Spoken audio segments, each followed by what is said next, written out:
Hi, Rana here from Technical SU Programming. Today we'll learn how to use the VLOOKUP formula into the Google Sheet.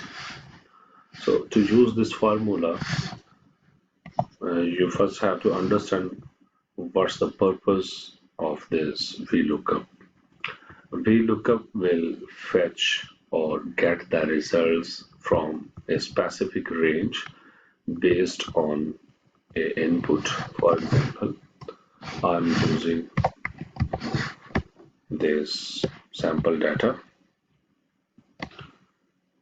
I have a list company and phase, and I am using some company names here.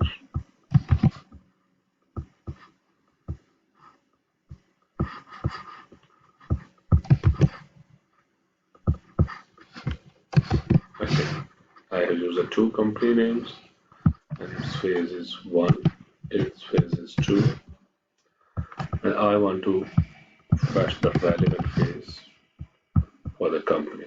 For this purpose, I will use the VLOOKUP formula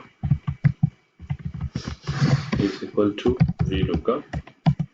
Okay, look up this company name, comma, into this range, comma, and fetch the second column,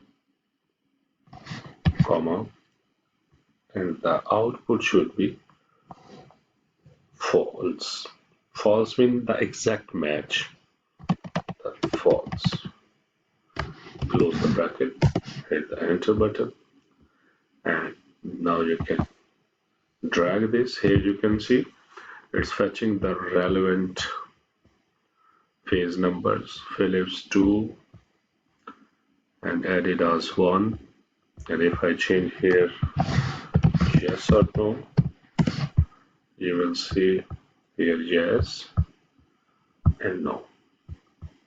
So it's a simple way to use the VLOOKUP formula into the Google Sheet. Tap the like button, subscribe the channel if you want more videos like this. Thank you.